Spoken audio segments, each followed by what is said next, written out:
Xiao Lings. Welcome to our humble kitchen. Yes, we are going to cook today. Magluluto tayo ng pork steak.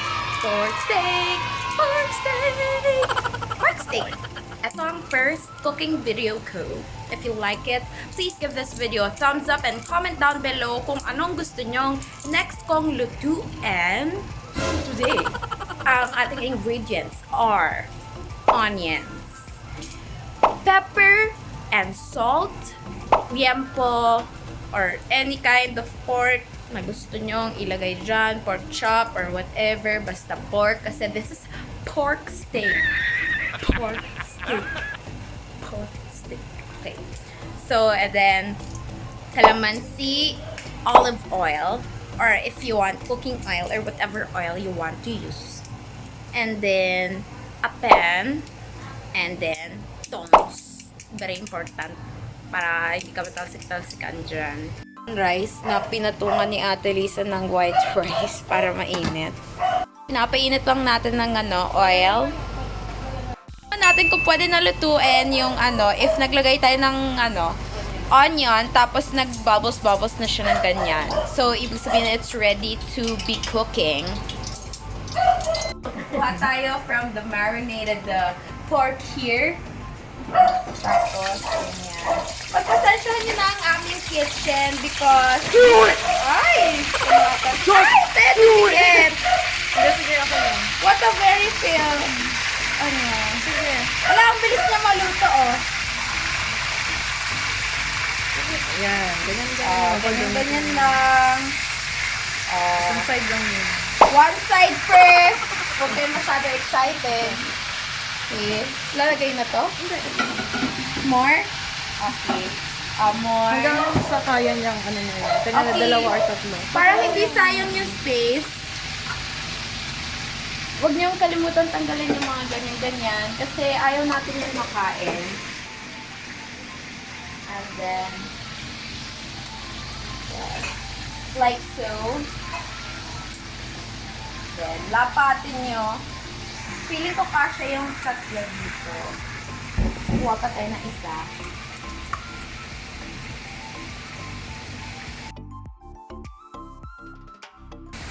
It's not advisable to use your while doing this. It's very dangerous. Don't do that. Hindi masyadong makulit. Just let it be. Bayaan natin siyang maluto ng ganyan. Pag luto na yung kabilang side, saka natin siya i-flip.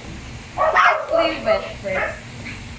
Ang marinade na to, salt, pepper, calamansi, tsaka toyo. Mix-mix lang namin. Tansyahin nyo na lang. Ang ingay ng aso. Ang ingay. Maingay. Please make sure the fire is on medium heat. Wondering, bakit hindi namin nilagay ito? Mamaya pa pala siya. After cooking. Right? Hi! Hi! Hi! Anong ginagawa ng nanay ko dito, no? Hi! Hello, Winter! On the other side, hi! Sabi mo, I'm going! Where I'm going? I'm going to my, To my school. Up to Raymond for my scarf. Thank you very much.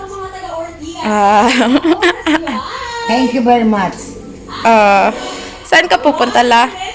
I'll go to my school. May exam kayo? I have exam. Final examination. Sige.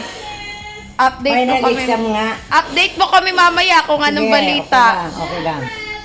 Ang update sa aming niluluto.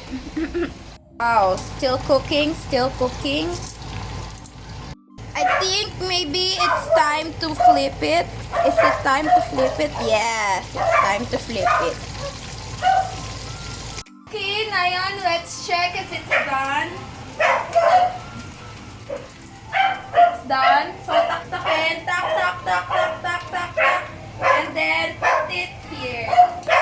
Sa may tissue para yung oil na a-absorb. Kahit olive oil ginamit natin dito, we don't want the oil. Okay? So, tap. And you put it here. Ang sarap. Woo! Okay. So, on to our second batch.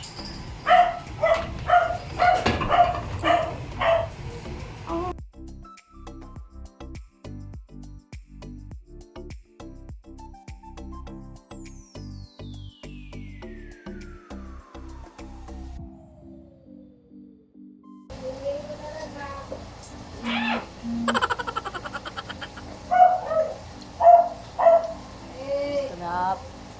Sarap. Okay, so this is our last piece of pork. Put it here. Yan. So you get another pan. Tapos, initin yung pan. Okay, got you.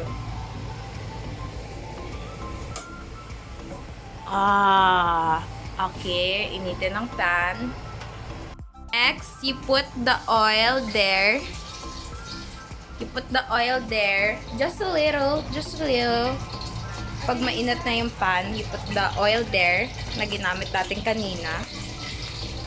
Don't worry kung pumuputok siya. Ate Via said it's normal. Babaan nyo lang yung apoy. Next step. Okay na siya doon. Tapos, talagyan na din yung pinag-marinate natin. So when it's boiling like that, you get a little sabaw and you taste it if it's okay na. If maalat or whatever, ganyan.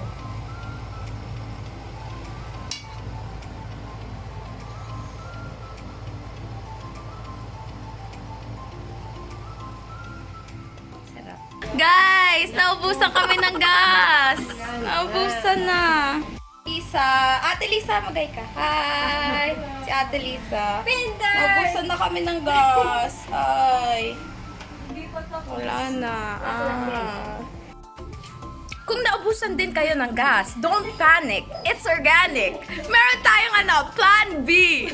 Plan B. Mag-iihaw tayo.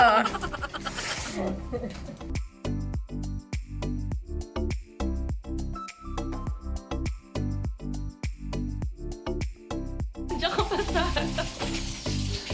Welcome to the professional life. Ayaw, may patholder pala. Hindi ko nakita eh. Okay. Wow, ang saya. Ang saya. Ang saya. So, let it boil. And then you make halo. Halo.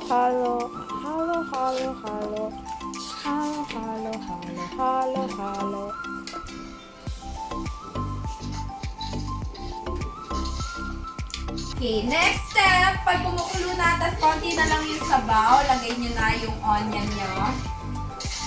Hindi na kailangan artihan, just put it there. Si Ate Lisa, videographer ko na. O, halu-haluin lang ng ganyan. Ma-caramelize. Yan, hanggang sa ma-caramelize yung onions. Actually, parang pagmukha na siyang lanta, ganyan. Doon tayo titigil. So, Xiao Lings, ito na ang ating final product. Sobrang sarap niya in fairness. Kaya if you also want to do this at home, please do just follow the steps. Kahit medyo pa-feel na yung ating tutorial kanina, just go. And please, if you like this video, please give it a thumbs up. And don't forget to subscribe to Princess Adriano. See you guys next time, Xiao Lings!